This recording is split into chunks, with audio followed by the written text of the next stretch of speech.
A man sits at the edge of his bed. The house is silent, but inside his mind there's a battlefield. The walls that once echoed laughter now trap him in silence. Not the silence of peace, but the silence of emotional extinction. And as he stares at the woman he once loved, sleeping just feet away, a single question burns inside him: do I stay and die slowly, or do I leave and face the terror of the unknown? This is not a script for sympathy. This is a reckoning, because countless men walk this tightrope daily, caught between two brutal forces: the fear of losing everything and the quiet, aching desire for freedom. They have been taught that leaving makes them weak, that walking away is abandonment. But the truth is more brutal. Sometimes staying is the real betrayal of the self. We need to talk about the unspoken grief of married men, not the grief of infidelity or abuse, though that too exists. This is the slow erosion of the soul that happens when a man gives and gives and gives, until there's nothing left to give. When he stops being seen as a human and starts being treated like a wallet, a fixer, a father, a provider. You don't need to be abused to be miserable in marriage. You just need to be unseen, invisible.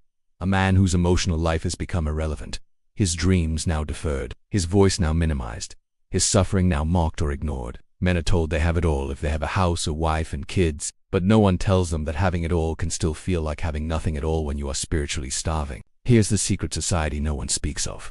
Married men who want to leave but can't, they stay not because of love, but because of fear. Fear of being hated by their children, fear of being destroyed in court, fear of the financial ruin that follows divorce like a shadow, fear of being called selfish. But deeper than all of that is the fear that maybe they are the problem, that maybe their unhappiness is their own fault, that maybe freedom is just another illusion. Carl Jung said, people will do anything, no matter how absurd, to avoid facing their own souls. And this is the spiritual crucifixion that many men endure. It's not that they don't know what they want, it's that they're terrified of the consequences of claiming it. And so they trade inner peace for outer stability. They trade liberation for survival. They wear the mask. They play the role. And they die, not all at once, but over years. There's a kind of male depression that is never diagnosed, because it looks like being a good man. He shows up. He pays the bills, he mows the lawn, he helps with the kids. But inside he is numb, not just tired numb. Because when a man feels like he's given up his autonomy, his truth, his joy for the sake of duty, something inside him collapses, and the world applauds him for it, until he breaks. What makes this debate so tormenting is that there's no villain. His wife may not be cruel, his kids may love him, the house may look fine, but it's not about what it looks like, it's about what it feels like. And if it feels like a cage, then no amount of furniture or smiling photos can undo the truth. He is trapped, not by force but by guilt, shame, and the weight of expectation. And let's be clear, some men are not just unhappy, they're dying inside. Their health is declining. Their testosterone is dropping, their anxiety is rising, their sense of purpose is eroding. And the only thing more terrifying than staying in a dead marriage is imagining who they might become if they actually chose themselves. Because selfhood has a cost, and no one tells men they're allowed to pay it. The divorce debate is not just legal or financial. It's psychological, it's spiritual, it's existential. What if freedom means failure? What if happiness costs you everything you've built? What if the life you need requires burning down the life you have? These are not just questions, they are torment, and many men don't have the language to articulate it, so they suffer silently, heroically, tragically. Let's break something down. A man doesn't leave a marriage because he's selfish, he leaves because he's suffocating. He leaves because his voice has been lost in the noise of responsibility. He leaves because he no longer recognizes himself in the mirror. He leaves because he's already mourned the relationship while still living in it. Divorce is not the end of love. It's often the result of its long, slow death. And here's where the mind split begins. One part of him says, be grateful. Others have it worse. Stay for the kids. Don't be a quitter. The other part screams, you're dying in front of everyone and no one sees you.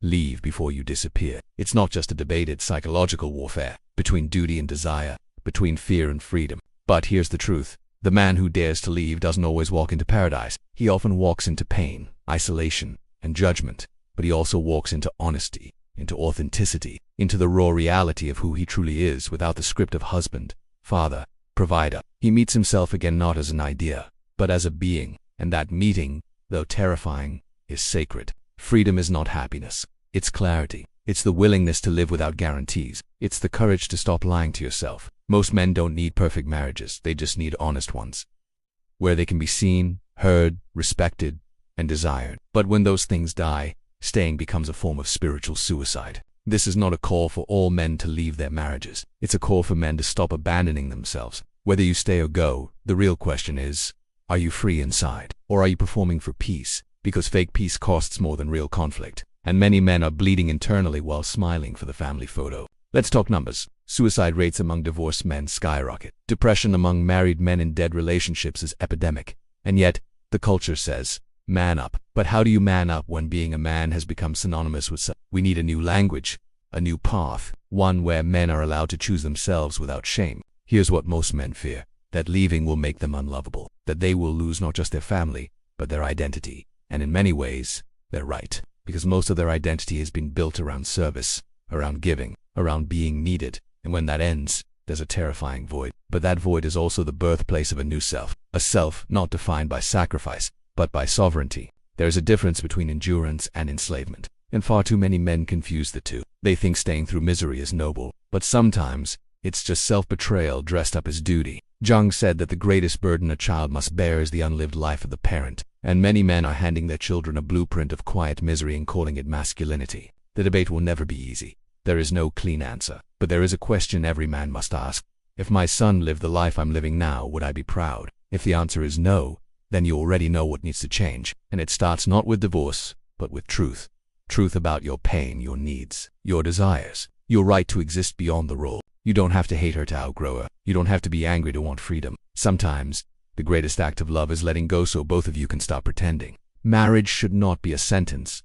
It should be a space where both people grow. And if that space is turned into a prison, then walking away is not failure. It's rebirth. To the man watching this who feels unseen, my dear, your exhaustion is not weakness. Your silence is not peace. Your numbness is not love. You are allowed to want more, not more women, more truth, more life, more you. Not just a protector. You are a human being with dreams, pain, passion, and a soul that refuses to die quietly. You don't need permission to reclaim your life. You need courage, and that courage may not come all at once. It may come in whispers, in tears, in late-night questions, but it will come. And when it does, don't ignore it, because that voice inside you, the one that says, there's more, that's not selfishness. That's your soul, knocking on the door of freedom.